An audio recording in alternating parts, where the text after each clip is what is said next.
हम वचन करेंगे। ओम नमः सिद्धेभ्यः जय श्री ओम नमः सिद्धेभ्यः जय श्री ओम नमः सिद्धेभ्यः। मंगलम भगवान वीरो मंगलम गौतमो गणी मंगलम कुंद कुंदाद्यो जयंधर्मोस्तु मंगलम। सर्वमंगल मांगल्यम सर्वकल्याणकारकम प्रधानम सर्वधर्माणां जयनं जयतु शासनम। जैनम जयतु शासनम जैनम जयतु शासनम। डॉक्टर उज्ज्वला शाह द्वारा रचित कर्णान योग परिचय हम लोग पढ़ रहे हैं, जिसमें हमने प्रारंभ जो किया है घातीय कर्मों और अघातीय कर्म, जो 8 कर्म होते हैं जिन्हें द्रव्य कर्म कहते हैं। उनमें 4 क्रियाएं होती हैं। प्रदेश बंद, हाँ, और ये प्रकृति बंद, स्थिति बंद और अनुभाग बंद। तो हम ये जान रहे हैं कि उन चारों तरह के बंधों का में पहले 2 तरह के बंद, यानी प्रकृति बंद और प्रदेश बंद, ये किस कारण से होते हैं। और तत्पश्चात जो दूसरे 2 हैं, या उसको पहले उन्होंने बता दिया कि जो अनुभाग और स्थिति बंद है वो कषाय के कारण होता है। और बाकी के 2 जो हैं वो किस वजह से होता है, ये सब अपन पढ़ने वाले हैं।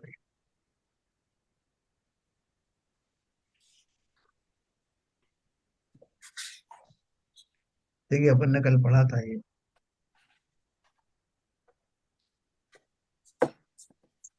विख्यात और कषाय, इन दोनों को मिलाकर कषाय कह दिया जाता है। इसलिए शास्त्र में कथन आता है कि कषाय के कारण कर्म की स्थिति और अनुभाग बंधते हैं, क्योंकि उसमें मिथ्यात्व भी शामिल है। शास्त्र के इस कथन का गलत अर्थ निकाल कर देखो।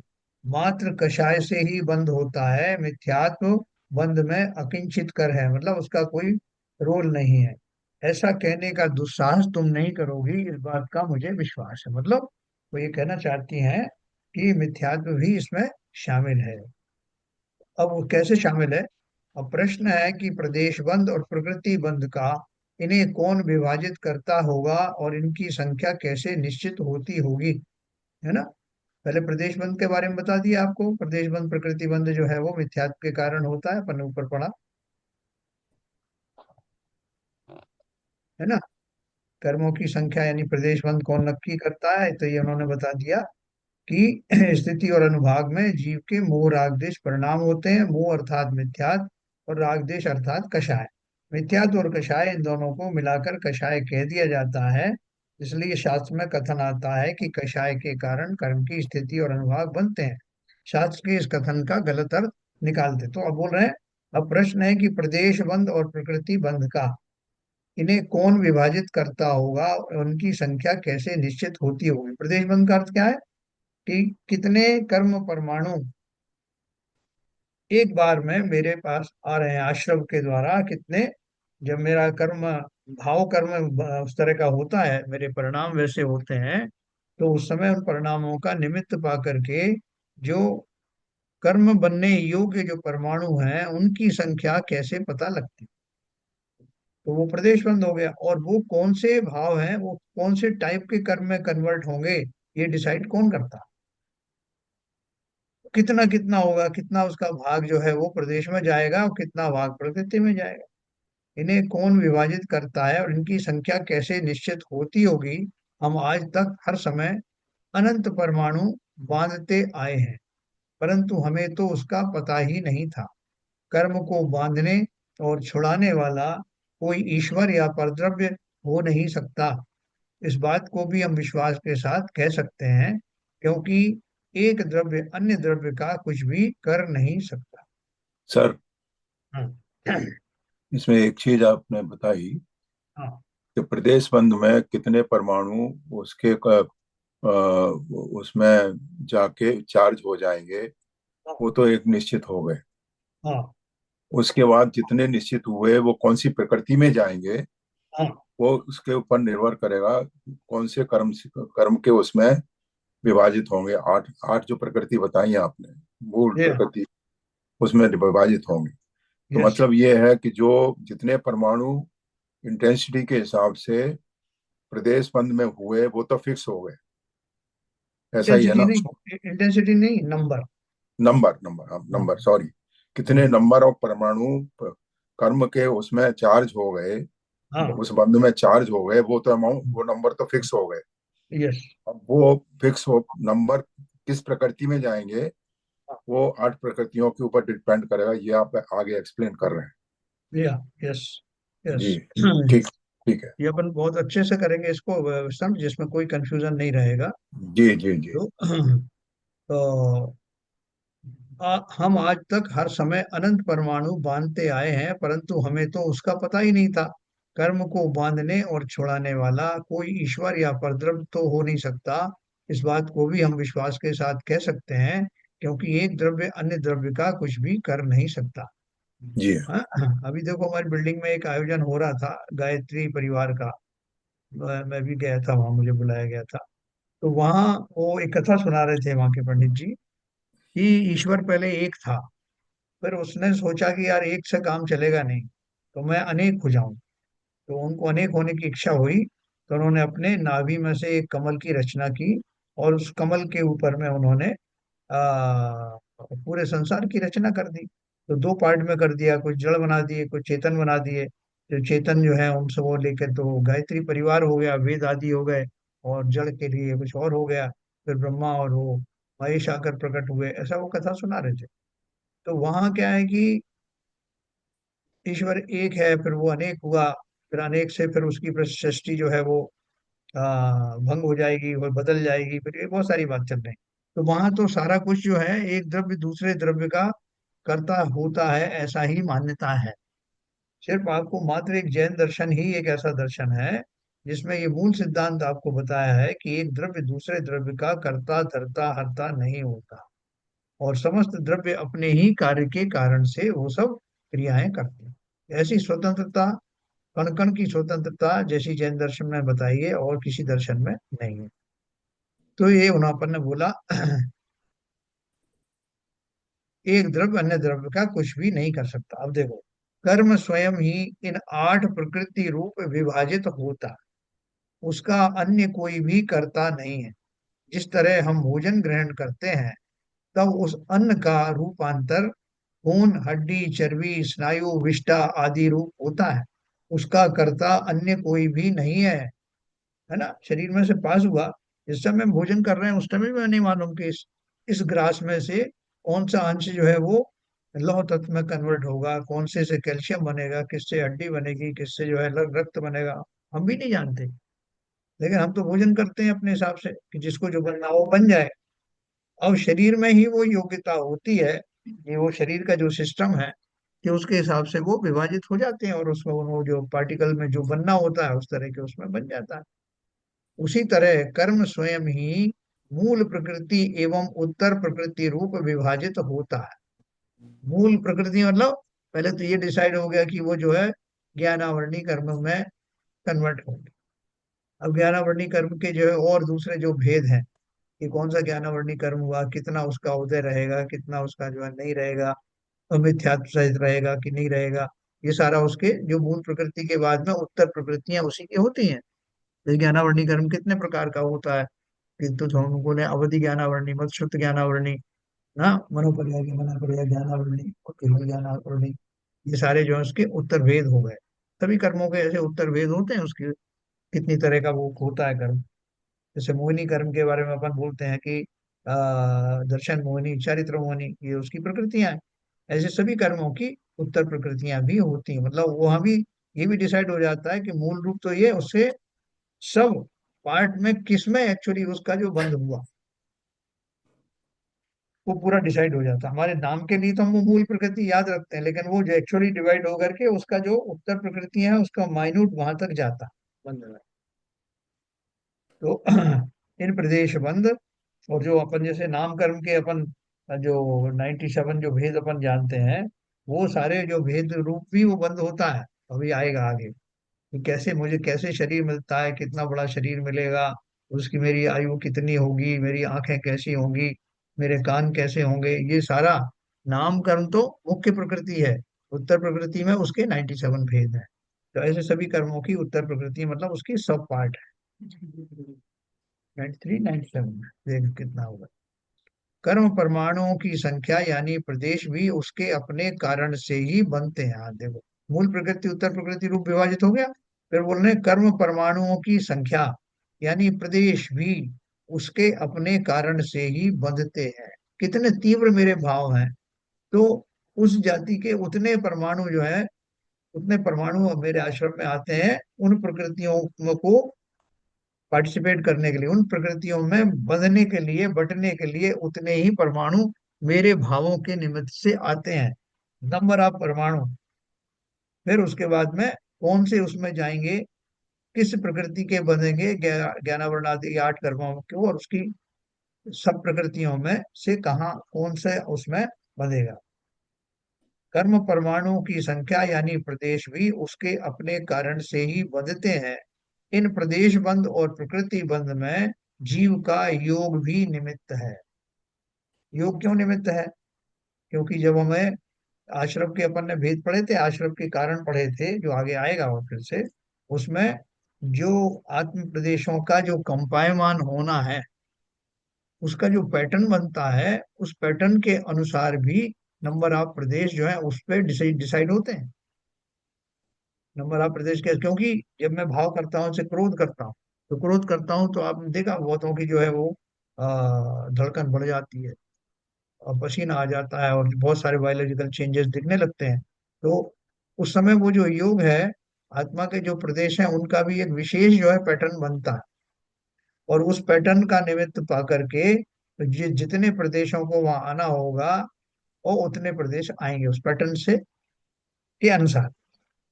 तो इसलिए योग का भी एक मेन रोल है जो अपन आश्रम अधिकार में पढ़ने वाले हैं। ये अभी खाली इंट्रोडक्शन चल रहा है। तो इन प्रदेश बंध और प्रकृति बंध में जीव का योग निमित्त है।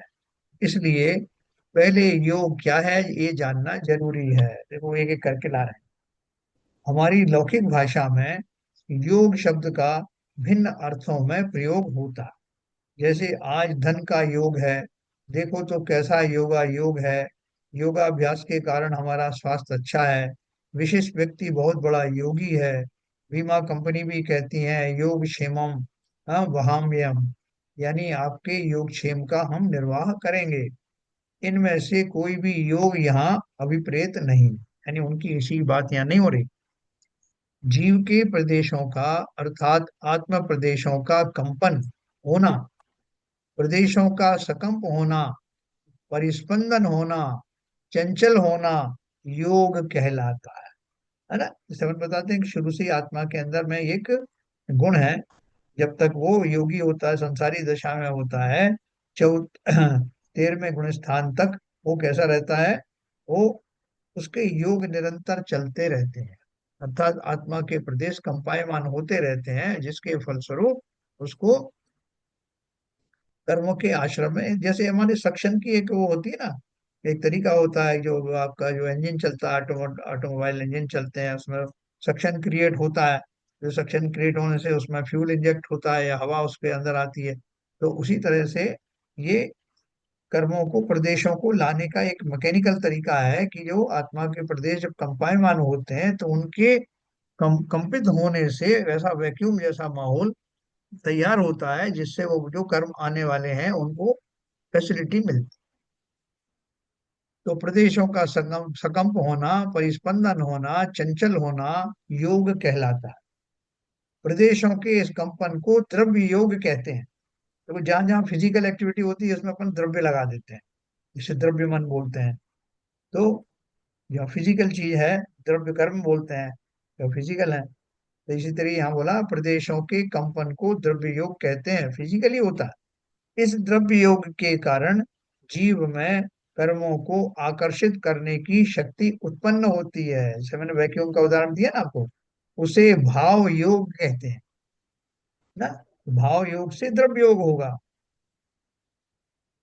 जिस तरह चुंबक पाषाण में लोहे को आकर्षित करने की शक्ति पाई जाती है, उसी तरह आत्म प्रदेशों के कंपन के कारण जीव में कर्मों को आकर्षित करने की शक्ति पाई जाती है। उसे ही योग कहते हैं।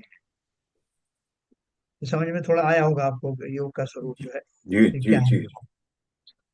अब तुम्हारे ख्याल में आया होगा कि बंध के चार भेदों में से प्रत्येश बंध और प्रकृति बंध होने में योग निमित्त है, मटेरियल आ रहा है उससे। और स्थिति बंध अनुभाग बंध होने में कषाय यानी मिथ्यात्व राग द्वेष आदि निमित्त है ना, बंटवारा कर दिया। क्या कर दिया कि प्रदेश बंध और प्रकृति बंध में योग मुख्य रूप से निमित्त है। और ये बात अलग है कि वो योग किस पर निर्भर करता है, ये भी अपन ने मैंने आपको बता दिया पहले कि मेरे जैसे भाव होते हैं तो उन भाव कर्म के अनुसार ही वो योगों का पैटर्न भी बदलता है। क्योंकि योग इंडिपेंडेंट नहीं होते, वो होंगे कैसे, हर एक व्यक्ति में हर समय वो बदलते रहते हैं, उसी हिसाब से कर्म आते रहते हैं। इसका अर्थ ये है कि उन योगों का पैटर्न भी हमारे भावों से जुड़ा हुआ है। इन चार बंधों में से प्रकृति प्रदेश या स्थिति में से कुछ भी जीव के सुख दुख का कारण नहीं है। देखो कितनी इंपॉर्टेंट बात है।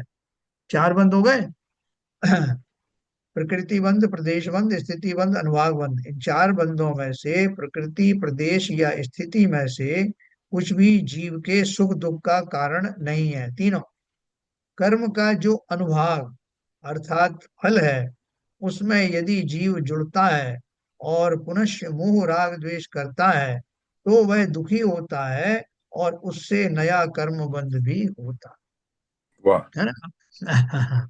आपने गए, अब बैंक गए आप, आपने एक एफडी बनाने का उसको ऑर्डर दिया, फॉर्म भर दिया, फॉर्म भर के आपने सारी प्रक्रिया पूरी कर ली, पैसा जमा हो गया। तो उसमें मैच्योरिटी डेट भी लिखा गई। अब आप बेफिक्र हैं उसमें। अब आप उसमें कोई किसी तरह का विकल्प नहीं आ रहा कि भाई एफडी बनाई है, वो जब टाइम आएगा जब देखेंगे जब आएगा। तो अभी आपको उस प्रक्रिया में कहीं भी कुछ नहीं हो रहा है। लेकिन जब वो मैच्योर्ड होती है और जो धन आदि हाथ में आता है तो आपको बहुत सारे विकल्प आते हैं कि इतना ही क्यों आया, उसमें तो उतना आना चाहिए था, या इतना ज्यादा कैसे आ गया, अब आ गया इसका क्या करना है। तो मुख्य रूप से आपकी प्रक्रिया जब शुरू होती है जब वो मैच्योर्ड होता है, या तो शुरू में हुए थे जब लास्ट में। तो ये क्या बोल रहे हैं कि जो उसका जो अनुभाग है वास्तव में वही जो है जीव को सुखी दुखी करने में निमित्त बनता है। बाकी कितने परमाणु बन गए आप कोई मतलब नहीं, किस सर टाइप एक के बन गए। शंका आ रही है। हाँ बोलिए।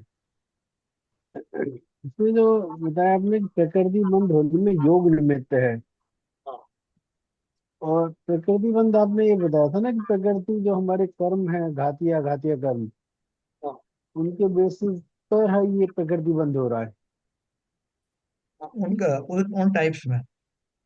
हाँ मतलब अगर हमारा दक्षिणावर्णी और ये जो चार आघातीय कर्म है और हाँ आघातीय कर्म, आत्या कर्म हाँ। वो उनकी बेसिस पे प्रकृति डिसाइड हो रही है उनके बेसिस पे मतलब। बंध में। मतलब अगर मोहनी कर्म है, दशावणी कर्म है, तो हाँ वो कारण बनने प्रकृति, वो प्रकृति डिसाइड करे कर्म बंध की कैसी प्रकृति होगी, मोहनी होगी, दक्षिणावर्णी होगी, ज्ञानावर्णी होगी, अंतराय होगी। नहीं, कौन डिसाइड कौन कर रहा है। वो कर्म उस तरह जो कर्म है। नहीं नहीं, मेरे भाव कर्म, आप भाव कर्म कह सकते हो कि ये मेरे प्रकृति किस बंध टाइप का के। जो पहले आपने ने एक्सप्लेन किया था, वो जो हाँ कर्म हमारे जो कर्म है 8 प्रकार के, वो डिसाइड करते प्रकृति। नहीं, आठ कर्म कैसे डिसाइड करेंगे, डिसाइड तो मेरे भाव करेंगे ना,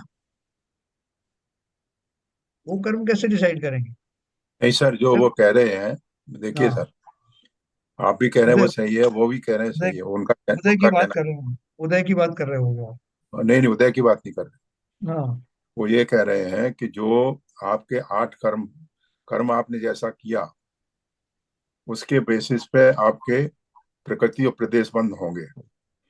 उसमें योग का क्या रोल है वो उनको समझ में नहीं आ रहा।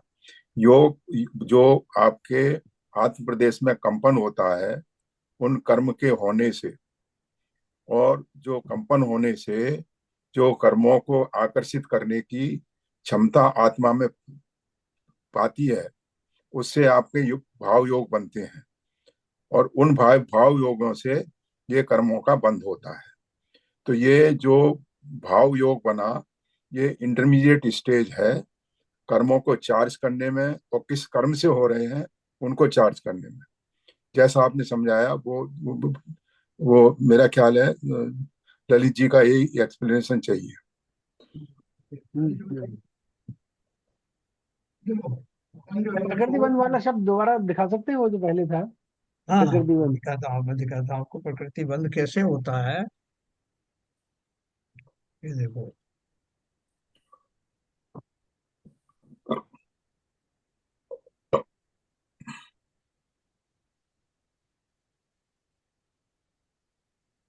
अब प्रश्न है प्रदेश बंध और प्रकृति बंध का। यहाँ से शुरू करूँ। हाँ। हाँ। इन्हें कौन विभाजित करता होगा और इनकी संख्या कैसे निश्चित होती होगी। हम आज तक हर समय अनंत परमाणु बांधते आए हैं, परंतु हमें तो उसका पता ही नहीं था। कर्म को बांधने और छुड़ाने वाला कोई ईश्वर या परद्रव्य हो नहीं सकता। इस बात को भी विश्वास के साथ कह सकते हैं। कर्म स्वयं ही इन 8 प्रकृति रूप विभाजित होता है, उसका अन्य कोई भी करता नहीं। है ना, ये तो आपको समझ में आ गया कि विभाजित नहीं, कैसे होता और ऊपर जाइए, और ऊपर पैराग्राफ है।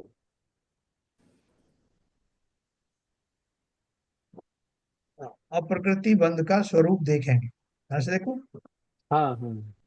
प्रकृति स्वभाव को कहते हैं। अनंत कर्म परमाणु आकर पुराने कर्म पिंड के साथ बंधते हैं, उस समय उनका 8 भिन्न भिन्न प्रकारों में विभाजन होता है।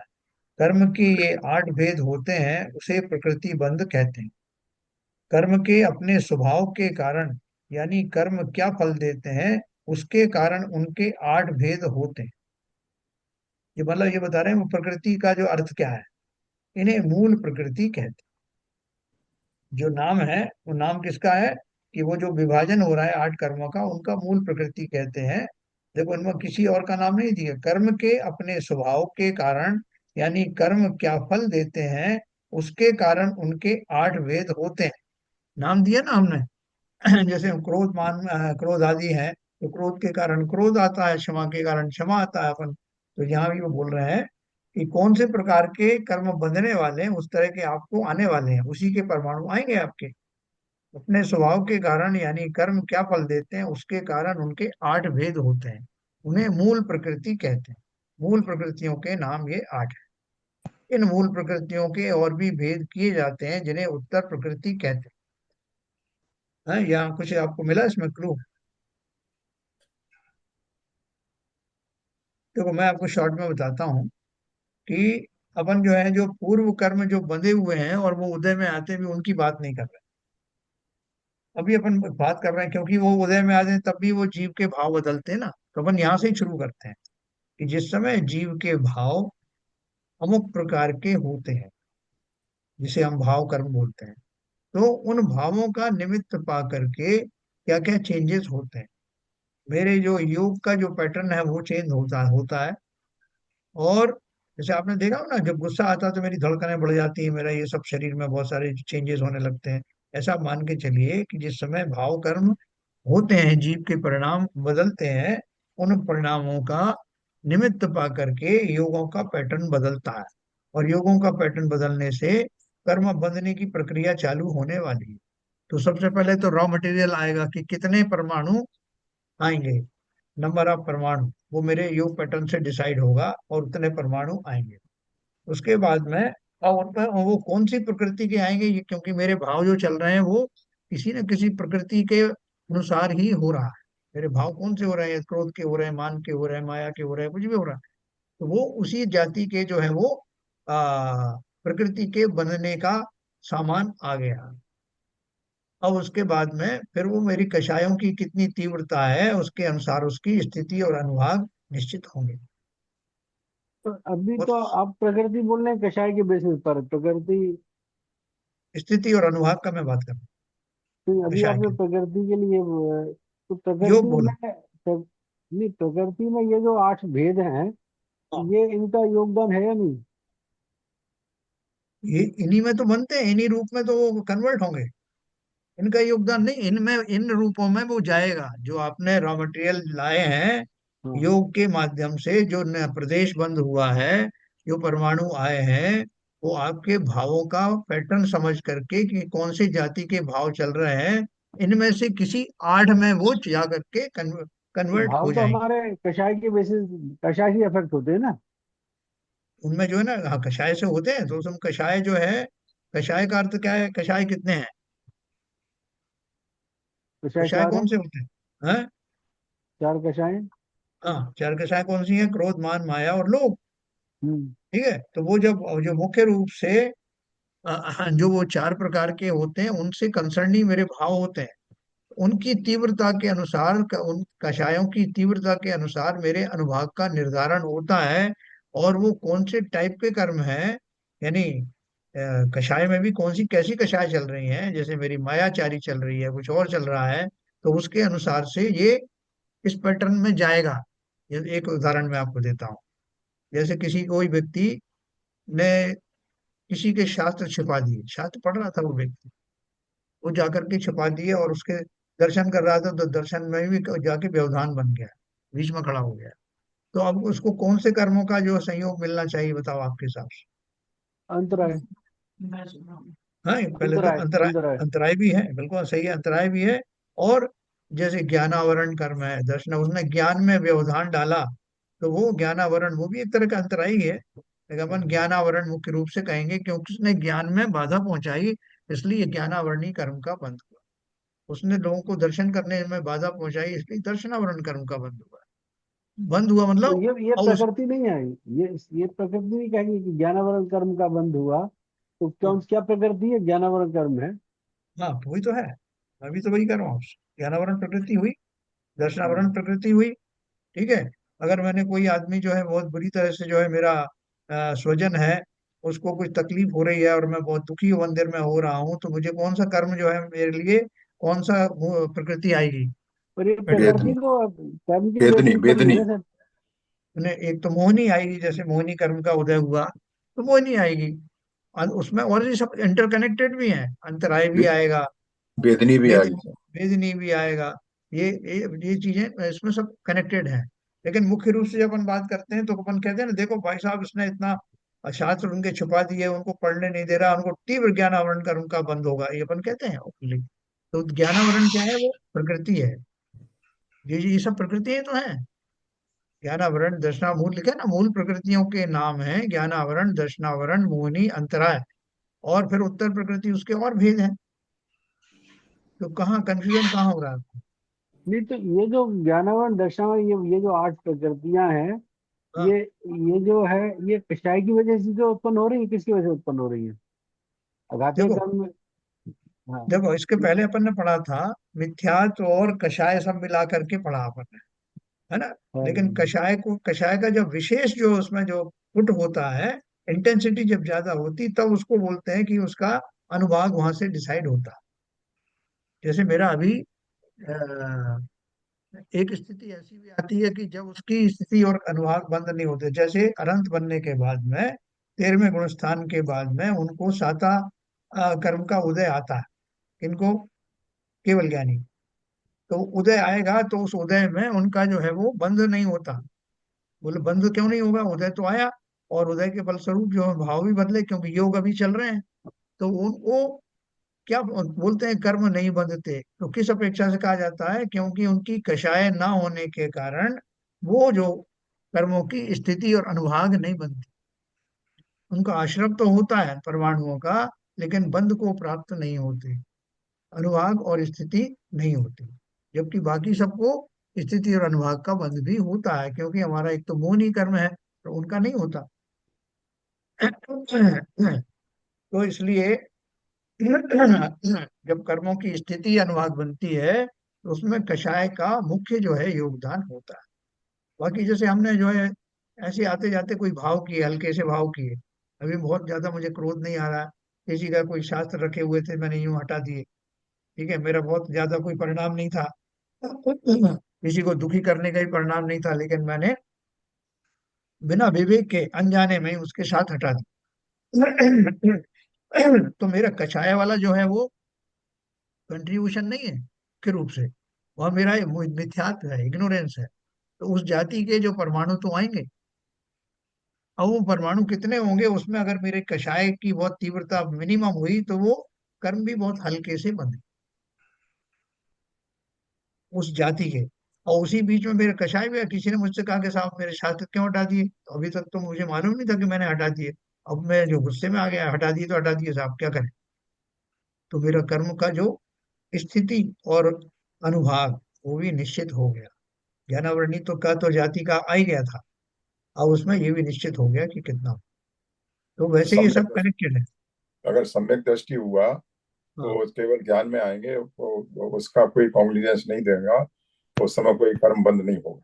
ना जो अगर कषायों से रहित व्यक्ति है तो वो क्षमा याचना भी करेगा साथ में कि साहब मेरे से गलती होगी, नहीं अनजाने में हो गया होगा। तो वो उसके जो कषायों की तीव्रता ना होने के कारण से वो उनकी स्थिति और अनुभाग जो है वो लगभग नहीं के बराबर होंगे। हाँ, बिल्कुल सही कह रहे कुछ क्लियर कर पाया मैं आप? जी जी। हाँ? और अभी आप जैसे जैसे पढ़ेंगे ना तो आपको और क्लैरिटी आएगी। तो देखो अपन ने दो चीजें पढ़ी कि जो चार प्रकार के बंध होते हैं उसमें प्रकृति बंध और प्रदेश बंध जो होते हैं उनका कारण योग है। और योग का कारण मैंने आपको बैकग्राउंड बता दिया कि योग ऐसे नहीं कि मैकेनिकली योग चलने से कर्म बंद हो रहा है। वो उनका पैटर्न चेंज होता है मेरे भाव कर्म से, है ना। वो आप आगे आके आपको और क्लियरली बताएंगे। तो और उस पैटर्न की वजह से वो उसी तरह का जो है वो आकर्षण होगा, उतने ही कर परमाणु आएंगे। जैसे मेरा मैग्नेट होता है, मैग्नेट बहुत पावरफुल है तो बहुत सारे लोह कण को खींच लेगा, बहुत दूर दूर करके खींच लेगा। लेकिन अगर वो पावरफुल नहीं है, कम है, तो उसके हिसाब से जो आसपास के हैं वो ही आएंगे। बहुत पावरफुल है तो बड़ी बड़ी कील बिरंजी भी आ जाएंगी। ठीक उसी प्रकार से योगों का पैटर्न मेरे भावों पर डिपेंड करता है, और भावों के अनुसार वो पैटर्न आने से उतना ही सक्शन क्रिएट होता है और उतने प्रदेश उसमें आते हैं।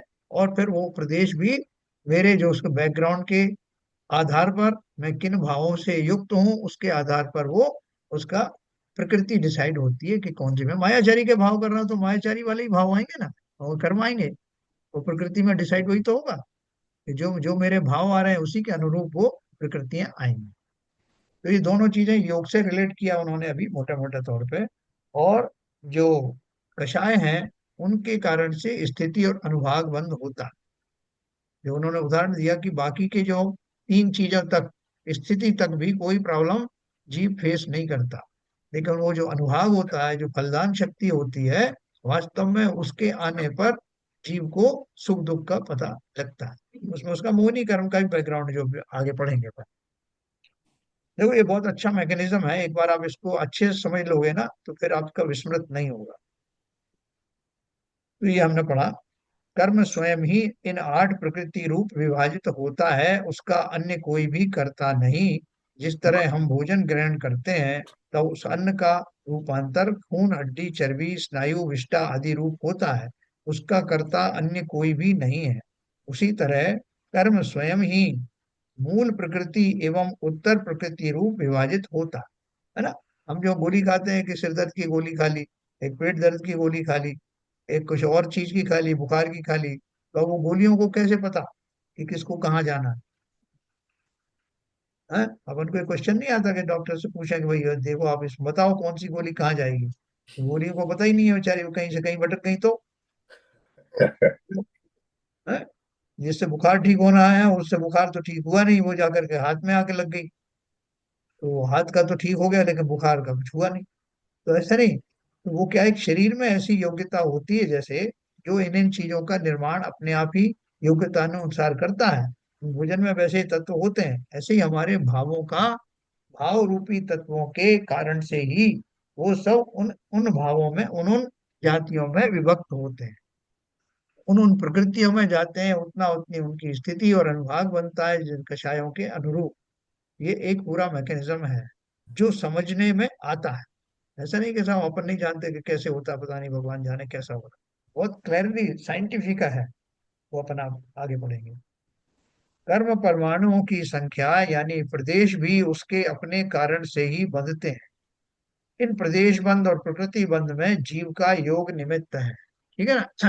तो अब आपको एक मैकेनिज्म के दो पार्ट बता दिए कि प्रदेश बंध और प्रकृति बंध में जीव का योग मुख्य रूप से कार्यकारी होता है, और जो स्थिति बंध और अनुभाग बंध है उसमें उसके कषाय वाले जो परिणाम है वो मेनली रिस्पॉन्सिबल होता इसलिए पहले योग क्या है ये जानना जरूरी है, भी अपन ने समझ लिया। देखो, आगे जब मैं आपको और ग्रंथ बताऊंगा, गोमट सार आदि ग्रंथ हैं, छपना सार है, लब्धि सार है, षट खंडागम है, तो आपको ये पूरा मैकेनिज्म एक एक चीज का मालूम पड़ेगा। ये तो बिल्कुल इंट्रोडक्शन एकदम एलिमेंट्री है। तब आपको मालूम पड़ेगा कि कैसे कैसे परिणाम बनते हैं, तीर्थंकर प्रकृति का बंध होने में कौन से भाव होते हैं। ये जो हमारे जो गुणस्थान होते हैं, 14 गुणस्थान होते हैं, उनमें किस तरह के जो है भाव चलते हैं, शुक्ल ध्यान में कैसा भाव होता है जीव का, ये सारी बारीकियां आपको पढ़ने में मिली। तो जिनको इंटरेस्ट होता है, जैसे आपको अभी से इंटरेस्ट हो गया, ये अच्छी बात है, तो वो ये बारीकियों को जानने में अच्छा लगता है। बहुत से लोग ये भी कह सकते हैं हमें क्या करना, साहब बन जाए कर्म, जैसे बंध रहे हो बंधे, हमें क्या करना, है ना। तो ऐसे भी लोग हैं, तो वो नहीं तो, लेकिन जैसे जिसका रस आ रहा है, जिसको इस समझने में, उनकी बुद्धि सूक्ष्म होती है, उनको तार्किक ज्ञान होता है, और फिर उनको विश्वास, पूरे जो कर्म सिद्धांत है उसका पूरा विश्वास होता है। तो बोल रहे हैं, Paritosh stone counter Krishnagarh, WhatsApp audio. तुम्हारे ख्याल में आया होगा कि बंध के चार भेदों में से प्रदेश बंध और प्रकृति बंध होने में योग निमित्त है, और स्थिति बंध अनुभाग बंध होने में कषाय यानी मिथ्यात्व राग द्वेष निमित्त है। हाँ? इन चार बंधों में से प्रकृति, प्रदेश या स्थिति में से कुछ भी जीव के सुख दुख का कारण नहीं है ना। उसको कोई पड़ी नहीं है ये प्रकृति, कौन सी प्रकृति का बन गया, कितने प्रदेश आ गए, कितने समय तक रहेंगे, देखो कितने सारे जीव हैं। तो हम देखते भाई जरा डरता नहीं है, कैसे भाव कर रहा है ये व्यक्ति, और इसको कुछ होता नहीं, इसकी संपन्नता और बढ़ती चली जा रही है, उसको कुछ भी नहीं लग रहा कि मैं कुछ गलत कर रहा हूँ। अपन ये सब बात करते ना, तो उस समय उसका प्रदेश बंद भी हो रहा है, प्रकृति बंद भी हो रहा है, उसका स्थिति बंद भी हो रहा है, और बंद तो अनुभाग बंद भी हो रहा है, लेकिन वो अनुभाग का भी उसे अभी पता है नहीं। तो यहाँ तो वो क्या बोल रहे हैं कि वास्तव में सुख दुख का कारण वो अनुभाग जब उदय में आएगा, और तब उस पे विपत्तियां टूट पड़ेंगी, तब उसको लगेगा कि मैंने कोई गलत किया, है ना। तो कुछ भी जीव के सुख दुख का कारण नहीं है, कर्म का जो अनुभाग अर्थात फल है, उसमें यदि जीव जुड़ता है और पुनश्च मोह राग द्वेष करता है, तो वह दुखी होता है, और उससे नया कर्म बंध भी होता है। वो जो कर्म वो बंद हो गया, पूरे जीवन भर वो उदय में नहीं आया, तो लास्ट में जाकर के, मैं जब बिल्कुल ही लाचार हो गया, शरीर से मैं थक गया, बुढ़ापे में जाकर के वो कर्म, मान लीजिए कभी भी आ सकता है, हम अपने एग्जाम्पल ले रहे हैं, बुढ़ापे में जाकर के उदय में आया, और उदय में आया, और जैसे ही उदय में आया तो उसका जो फल था, उसके कारण मैं रोगी हो गया, शोक हो गया, मेरे सारे बच्चे अपने मेरे सामने ही चले गए, तो बहुत सारे उपद्रव हुए, धन चला गया। तो वो, अब इस बीच में मैं अगर सुधर गया होता तो बात अलग है, मैं तो सुधरा नहीं, मैं तो वैसी मिथ्या दृष्टि रखा हूं, तो मेरा मोहनी कर्म ही पूरा उछाले मार रहा है। तो उसको देख करके मैं घबरा गया, अरे मेरा शरीर को क्या हो गया, मुझे ये हो गया, मुझे पैरालिटिक अटैक आ गया, मेरे बच्चों का ये हो गया, मेरा धन ये चला गया। तो मोहिनी कर्म के बैकग्राउंड में होने वाले ये उत्पातों से मैं भयंकर दुखी हो गया, और उस दुख का निमित्त वक्त पा करके मैंने नवीन कर्म का बंध किया। नवीन कर्म कौन कौन से बंद कर लिए, कि मोहिनी के कारण तो ये हुआ था, मोह मेरा दिख ही रहा है, तो मोहिनी कर्म का तीव्र बंद कर लिया। कोई कुछ बोल रहे हैं क्या। और आ, मैंने वेदन किया, असाता का वेदन किया, तो असाता वेदनी कर्म बंध गया। मैंने उसी बीच में परिणाम किए कि जिसने मेरा ये किया है, मान लीजिए प्रकृति के अलावा भी कोई उसमें मुझे लगा कि ये इसका सहयोगी है, तो उसके प्रति मेरा क्रोध भाव आया, उन वो उस तो जाति के कर्म बन गए। तो ये सारा जो पैटर्न बना, साधारणतः ऐसे ही बनता है। फिर वो नए कर्म जो है, जब वो जाके पुराने हो जाते हैं, फिर वो जब उदय में आते हैं, तो फिर यही प्रक्रिया चालू होती है। ये तो एक सामान्य प्रक्रिया है, लेकिन इसमें जो अपन ने पहले पढ़ा कि अगर इस बीच में जीव सुधर गया, जब वो कर्म उदय में आए, मान लो उनकी स्थिति 100 साल बाद की थी, और 100 साल क्या, मैं तो 50 साल में ही सुधर गया, मैं स्वाध्यायी बन गया, मैं उनको तेरा सम्यक दर्शन हो गया। अब वो कर्म जब उदय में आए, तो मैंने वैसा मोहनी कर्म का मेरा उदय था नहीं जिस तरह का वो पहले था। अब मेरी दृष्टि हो गया। तो अब मेरे जो नवीन कर्म हैं उनके बनने के चांसेस बहुत कम हो गए। और होंगे भी तो हल्के फुल्के होंगे, उनका अनुभाग कम होगा, उनकी स्थिति कम होगी, प्रदेश कम होगा। हाँ, प्रकृति से जो आएगी वो आएगी। तो इस तरह से ये जो सारा खेल कर्म रहस्य का अपन इसलिए जानना चाहते हैं जिससे मैं सावधान रहूं। मेरी कौन सी चीज से क्या बंद होता है, क्योंकि रिस्पॉन्सिबल मैं ही हूँ। पूरे मैकेनिज्म का केंद्र बिंदु मैं ही हूँ। मैं ही उनको बांधता हूँ, मैं ही जब उदय में आते हैं तो उनसे दुखी सुखी होता हूँ और फिर से नवीन बांध लेता हूँ, फलतः संसार में चक्र में घुसा रहता हूँ।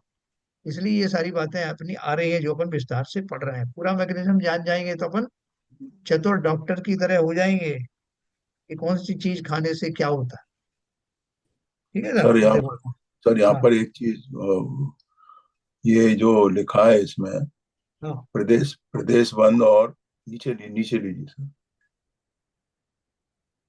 सर नीचे हाँ, यही ये ना। लिखा है ना, हाँ प्रदेश बंद प्रगति बंद होने में योग निमित्त है, हाँ, और स्थिति बंद अनुभाग बंद होने में मिथ्यात्व राग द्वेष निमित्त है। बराबर। तो जो प्रदेश बंद होते हैं और प्रकृति बंद हो रहे हैं, हाँ उसमें योग निमित्त है। योग तो निमित्त है, योग योग से भाव भाव से योग बन रहे हैं अपने, हाँ हाँ हाँ और वो भाव बन रहे हैं अपने मिथ्यात्व और कसाय से ही। हाँ तो जब भाव निमित्त कसाय और मिथ्यात्व से बन रहे हैं, तो ये प्रकृति बंद प्रदेश बंद भी मिथ्यात्व और कसाय से ही होना चाहिए। निमित्त तो वो ही एक ही है चारों में। देखो, बात आपने सही कही है। ये इसमें दो तरह की बात आई है। हम्म, एक तो जो है वो पूर्व कर्म की बात है जो आप कह जी रहे हो सर। ना, कि वो हम्म, जो योगों का जो पैटर्न चेंज हो रहा है वो कहाँ से हो रहा है, क्यों हो रहा है। तो वो वो योग अपने के मिथ्यात्व और कसाय से हो रहा है। नहीं, वो मतलब अपने पूर्वकृत जो कर्म है उनके उदय के अनुसार में, क्योंकि जीव आज से थोड़ी है, हम्म, अनादिकाल से कर्मों से बंधा हुआ है। ठीक जी है। सर। तो अब वो जो योग है, आप ये कहोगे कि वो योग जो है, योग से ये प्रकृति बंध, आपका क्वेश्चन वही है। प्रदेश बंद और प्रकृति बंद होने में योग निमित्त है। तो वो योग में भी तो कहीं मेरे भाव योग होंगे ना। जी, तो वो भाव योग कैसे होंगे, तो कहाँ से आए भाव योग, तो उसमें भी तो ये सब मिथ्या तो राग देश के अलावा और मेरे भाव क्या हो सकते हैं। वो वही है, बेसिक तो वही है ना। तो वो जो भाव है वो उसको इन्होंने अभी गौण करके रखा हुआ है। वो आपको बताया जाएगा, मैं आपको पहले ही बता देता हूँ कि मेरे जो कर्मों का जो धारा है निरंतर चल रही है। जी, पूर्व मैंने जो कर्म बांधे थे उनके जब उदय होता है तो मेरे उस तरह के भाव बदलते हैं। भाव बदलने से मेरे ये योग बदलते हैं। योग बदलने से ये स्थिति बंद अनुभाग बंद होते हैं और फिर ये प्रक्रिया चलती। तो इसमें उन्होंने तो पूर्व कर्म की का निमित्त के बारे में चर्चा नहीं की, सीधी शुरू की है योग से। योग के बाद की घटनाएं सब आपको बता दी, लेकिन अब आपने पूछा कि वो योग भी तो किसी चीज से प्रभावित होते होंगे ना। तो जी। योग कैसे बदलते हैं, तो उसके पीछे आपने बोला कि यही तो भाव होते हैं।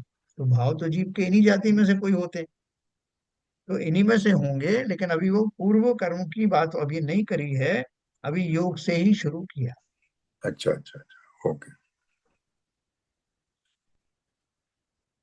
क्या ललित जी, आप कंफ्यूज तो नहीं हुए ना। एक्चुअली मेरा जो इनिशियल क्वेश्चन था वो यही था एक्चुअली, अभी जो इंसान ने पूछा है।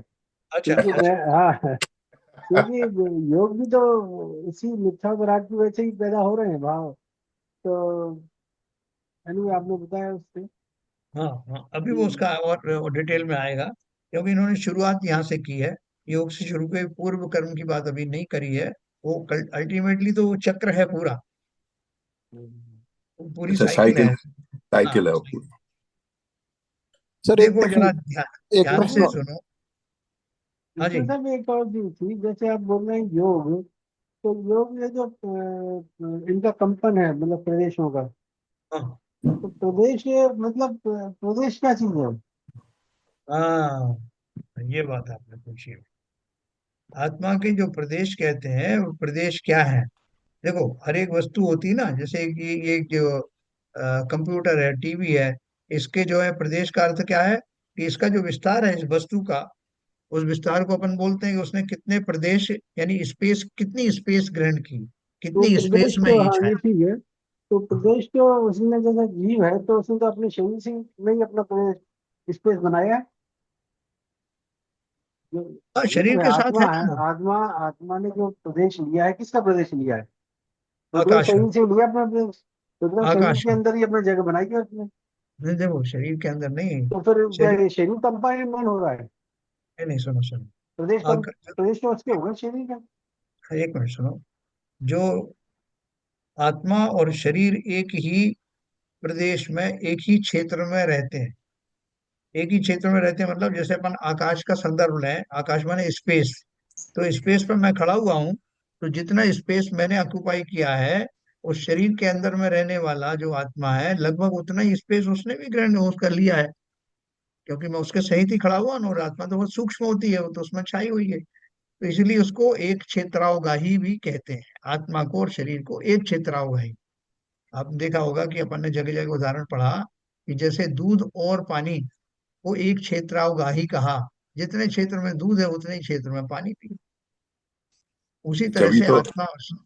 जब ये तो सब, जब प्रदेशों का कंपन होता है तो हाँ, फिजिकली हम महसूस करते हैं, पूरा शरीर ही झंझनाता है जब क्रोध आता है तो।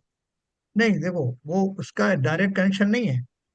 डायरेक्ट कनेक्शन नहीं, वो अलग से निमित्त निमित्तिक संबंध है, क्योंकि बीच में कोई ऐसा कोई तार वार नहीं लगे हुए हैं शरीर के और आत्मा के बीच में। नहीं नहीं, वो तो हाँ ठीक तो, है, मतलब वो एक क्रूड एग्जांपल है हाँ हाँ, उसका। योगों का वो कंपन निमित्त होता है तो निमित्त फिजिकल बनता जो है। एक्टिविटी शरीर को प्रदर्शित होती है तो पूरा शरीर ही उसमें क्या कहते हैं विचलित होता है। लाल होता है, बिल्कुल होता है, निमित्त निमित्तिक संबंध है कि एक क्षेत्रावगाही होने से, जैसे हम और आप एक जगह बैठे हुए हैं, आपको कोई तकलीफ हुई, आपने कराहा जोर से, तो हम उससे प्रभावित क्यों नहीं होंगे? एक क्षेत्र में बैठे हुए जी। हैं। कोई हमारे सामने पीछे आके खड़ा हो जाता है, हमको आज कुछ लगता है कि कोई आया है, कोई है, हम अनईजी हो जाते हैं। तो बोले, भैया उधर दूर हट जाओ ना। बोले दूर तो खड़ा हूँ, आपसे कौन सा टच हो रहा हूँ, आपको क्या तकलीफ है? अब तकलीफ आप बयान नहीं कर सकते कि बिल्कुल सट के खड़ा है। तो उससे आपको लगता है कि ये, वो जो आपका ओरा है उसको कोई बाधित कर रहा है। तो इसलिए वो जो आपने कहा कि शरीर और आत्मा की सन्निकटता इतनी होती है कि उसको एक क्षेत्र, उसका संबंध ये बताते हैं, एक क्षेत्रावगाही संबंध, एक क्षेत्र में रहने वाला संबंध। जैसे दूध और पानी का एग्जाम्पल दिया जाता है। तो कहने का अर्थ यह है कि जितनी भी जो घटनाएं घटित होती हैं, उन सब में आत्मा का और शरीर का इस तरह का जो संबंध है वो देखने में आता है, और वो निमित्त निमित्तिक होता है।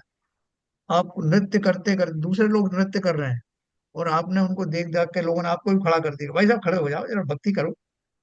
आपका बिल्कुल भाव नहीं था, लेकिन खड़े हो गए।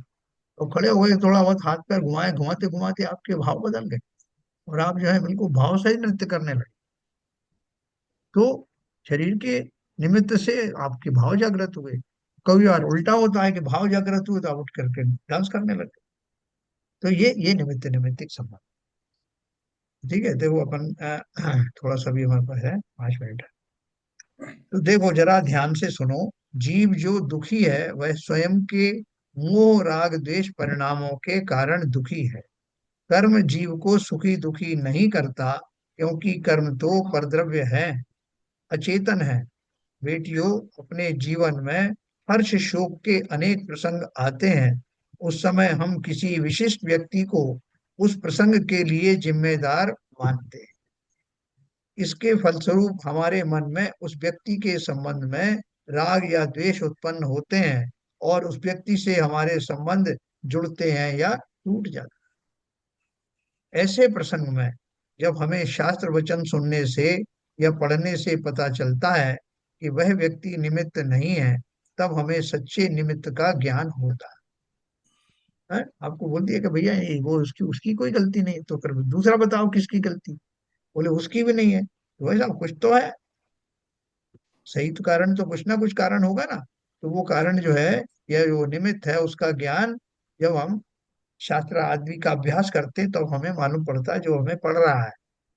अपना ही कर्म खोटा होगा तो दोष किस पर लगाएंगे? इस बात का ज्ञान होने पर अन्य व्यक्ति को दोषी ठहराने की हमारी आदत कम होने लगती। साहब आज मेरे सभा में उन्होंने मेरा बड़ा अपमान किया। देखो कितने लोग होंगे कि ये सोचें कि ये अपमान मेरे ही कारण हुआ। कोई नहीं सोचेगा। फिर आप सामने सामने में स्टेज पे बैठे तो उन्होंने कहा आप नीचे उतर जाइए। उन्होंने कहा साहब कि जो लोग यहाँ कोई पद पर नहीं है वो सब जो है कृपया नीचे उतर जाइए। तो ये अपमान किया ना उन्होंने सीधा। तो संसार में ऐसी गतिविधियां सामने प्रत्यक्ष देखने को मिलती हैं। और 99% लोग तो इसी को ही दूसरे के गले में ही डाल देते हैं कि उसकी वजह से हुआ। लेकिन 1% ही जो ज्ञानी है वो समझते हैं कि ये इसके बीज मैंने ही बोए थे। इस अपमान का कारण मैं ही हूं। मैंने किसी जन्म में किसी समय इस व्यक्ति का ऐसा ही अनादर किया। मतलब ऐसा हमें थोड़ी याद नहीं है। आप क्या बात ही कर रहे हो, व्यवस्थित समझाने की बात कर रहे हो। इसने सामने सामने ही मेरा अनादर किया। वो सबको दिखता है। अर्जुन ने मुझे तीर मार करके मेरे पीठ के नीचे मारे। अब कोई बोल रहा है कि भीष्म में से कि आपका ही की जो कार्य था, ये आपने ही कभी किया था ये क्राइम, जिसके फलस्वरूप ये घटना हुई। ये बहुत जगत प्रसिद्ध घटना है। उन्होंने ही ध्यान लगा करके देखा कि हाँ मैंने ही उस टिड्डे को इतने कांटे चुभाए थे। तो वास्तविक हकीकत तो यही है। हम इसे माने या ना माने, कोई भी घटना अकारण नहीं होती। कोई मेरा अनादर करे, कोई मेरे को प्यार करे, कोई मुझे पैसा दे, कोई मुझसे लेके भाग जाए, इन सब घटनाओं के पीछे मैं ही कारण हूँ। इतनी हिम्मत सब में होती नहीं कि अपना अपना अपनी गलती को स्वीकार कर। तो मात्र कौन सा निमित्त है इस बात को जानना निमित्त संबंधी सच्चा ज्ञान नहीं है, परंतु निमित्त कार्य में कुछ भी नहीं करता ऐसा जानना ही सच्चा ज्ञान। देखो एक और बात उन्होंने कही कि अपन तो इससे सेटिस्फाई हो रहे थे कि चलो भैया ये जान लिया कि ये मेरी दशा हुई, इसमें कौन निमित्त है, मेरे कर्म निमित्त है, ये जान लिया। लेकिन वो बोल रही है कि ये कर्म निमित्त है ये भी सीधे सीधे आप इसको ऐसा ही मत मान लेना। क्यों मत मान लेना? क्योंकि कर्म निमित्त है तो कर्म कहाँ से आए। मात्र कौन सा निमित्त है इस बात को जानना निमित्त संबंधी सच्चा ज्ञान नहीं है, परंतु निमित्त कार्य में कुछ भी नहीं करता ऐसा जानना ही सच्चा ज्ञान। क्योंकि अगर मैंने निमित्त को मान लिया तो मैं निमित्त को कारण मान रहा हूँ। यह कारण भी नहीं मानना निमित्त को। तो क्या करना है? देखो तो अज्ञान अवस्था में यह जीव निमित्त का स्वीकार तो कर लेता है, परंतु उसे कर्ता मान लेता है। और इससे सेटिस्फाइड भाई साहब, वो आपने सही कहा, मुझे मेरा किसी ने अपमान नहीं करा, वो मेरे ही कर्म का उदय था, मेरे ही कर्म से का निमित्त था। हम्म, ये भी एक क्रूड क्रूड रूप से तो ये बात सही है। लेकिन अब बात आती है कि निमित्त को मैं कारण के तौर पे मान रहा हूँ। असली कारण क्या है? स्वयं तो महंत बनना चाहता है और कर्म ही मुझे राग द्वेष कराते हैं ऐसा मानता है। परंतु कर्म का उदय कैसा भी हो, हम उसकी तरफ देखकर वर्तमान में कौन से परिणाम करते हैं यह पूर्णता अपने ऊपर निर्भर करता है। नहीं तो जो जो कर्म फलित हुआ, जी। जो कर्म उदय आया, तो वो तो निमित्त बना, कारण तो नहीं है, निमित्त जरूर बना। निमित्त बना। हाँ, तो वो कर्म कर्म उदय हुआ, वो जो पूर्व में जैसा कर्म किया था, हाँ। वो जब कर्म निखरा, जो उदय हुआ, तो हाँ। वो निमित्त बना। निमित्त निमित्त कैसे कारण तो बना? नहीं है। हाँ। निमित्त में और कारण उसमें कर्ता में क्या फर्क है? नहीं, निमित्त करता तो है ही, हो ही नहीं सकता है। हाँ। तो निमित्त तो पूरा वो पौद्गलिक है, और वो निमित्त तो करता हो ही सकता है। निमित्त तो जैसा भाव आप वो निमित्त के से आपके जैसे भाव जनित होंगे, वो उसके ऊपर हाँ। डिपेंड हाँ, करता ये आपने बात कही। उस निमित्त को पा करके जब वो कर्म उदय में आया, उस कर्म को उदय आने में मैं कैसे भाव करता हूँ, है। हाँ, ये उसके ऊपर वास्तव डिपेंड। में वो कारण है। यस। असली कारण मेरे अपने भाव है, मेरी उपादान पावर। शक्ति ही। Yes, yes. तो ये दो तीन बातें बहुत अपने को इम्पोर्टेंट याद रखनी पड़ेंगी। और ये अभी पूरा अपन पढ़ेंगे तो बहुत क्लियर हो जाएगा आपको कि कर्म निमित्त है ये मान करके संतुष्ट मत होना। कर्म निमित्त तभी कहलाएगा जब उसके उदय में, उसके प्रसंग में आने वाली घटनाओं से मैं जुड़ूंगा या नहीं जुड़ूंगा, मेरे भाव कैसे बनते हैं। है ना। अगर उसके निमित्त को मान करके मैं, क्रोध का निमित्त आया, क्रोध रूपी कर्म का निमित्त आया, और उसके कारण से साधारण व्यक्ति तो उस फ्लो में जाके क्रोध करेगा ही करेगा। जी। गाली देने वाला साक्षात आया है सामने, तो गाली दे रहा है, और जनरली गाली सुन करके लोग क्रोध करते ही हैं, ये प्रसिद्ध है। तो अब मेरे पास चॉइस है कि मैं उस गाली से दुखी हूं या ना हूं, प्रतिकार करूं या ना करूं। तो अब मेरा चिंतन को उस प्रकार होगा कि भैया ये जो गाली देने वाला है, ये अपन स्लो मोशन में बता रहे हैं, ये तो तुरंत होना चाहिए। ये गाली देने वाला है, ये जो है ऐसे ही नहीं आया, मैंने किसी ना किसी भाव में इसको ऐसे ही गाली दी थी। अब मैं समझदार हो गया हूं, इसलिए अपनी ही गलती को मान करके और इसको स्वीकार करूं। गलती एक्सेप्ट, गाली एक्सेप्ट नहीं करना, उससे दुखी नहीं होना, ठीक है भैया, शांत रहना है। तो क्या हो गया, वो गाली रूपी जो कर्म आया था, वो कोई कारण नहीं बना पाया, आपके भावों को बिगाड़ नहीं पाया। निमित्त तो सामने खड़ा था, लेकिन भाव नहीं बदले तो निमित्त ही नहीं बना। निमित्त तो तभी कहलाएगा जब मेरे भाव बिगाड़ पाता। तो इसलिए इस कर्म सिद्धांत को जानना, निमित्तों को जानना, उपादान शक्ति को जानना, ये सारा मैकेनिज्म जानने के बाद समझदार बन जाना, उसके लिए ये करना है। ये हमको ये हिस्ट्री ज्योग्राफी थोड़ी पढ़ रहे हैं, फिजिक्स में क्या होता है, केमिस्ट्री में क्या होता है। ये सिद्धांत हमें अपने फायदे के लिए पढ़ना है कि संसार में मैं घूम रहा हूँ तो क्या कारण है, निकलना है तो कैसे निकलना है। क्रिकेट के नियम इसलिए पढ़ता हूँ कि मैं अच्छी तरह क्रिकेट खेल सकूं, कहाँ पेनल्टी होती, कहाँ फाउल होता है, कहाँ रन बनते हैं। यहाँ भी वही बात। तो देखो अपन इसको कल फिर पढ़ेंगे। ये लगा, कर्म का उदय कैसा भी हो, हम उसकी तरफ देखकर वर्तमान में कौन से परिणाम करते हैं, यह पूर्णतः अपने पर निर्भर है। उसमें यदि हम इष्ट अनिष्ट परिणाम करेंगे तो वह हमारा मिथ्यात्व परिणाम होगा। कर्म हमें जबरन मिथ्यात्व भाव करने के लिए विवश नहीं कर सकते। ठीक है सर, ये आप जब पूरा पढ़ लोगे आपको बहुत अच्छे से क्लैरिटी हो जाएगी। बीच में जहां भी कंफ्यूजन हो आप क्वेश्चन करना, कोई दिक्कत नहीं। बहुत बढ़िया, बहुत बढ़िया। चलिए साहब, तो समाप्त हुआ आज का अब ये एतवार। सब्जेक्ट की एबीसीडी पढ़ा रहे हैं आप। चलिए साहब। चलिए जिनवाणी। जिनवाणी। विच्यतम नाश वे को ज्ञान के प्रकाश वे को अपर भास वे को भानु सी बखानी है। त्यों द्रव्य जान वे को बंध विधि भान वे को सपर पिछान वे को परम प्रमानी है। अनुभवताय वे को जीव जताय वे को काहू न सताय वे को भवे और आनी है।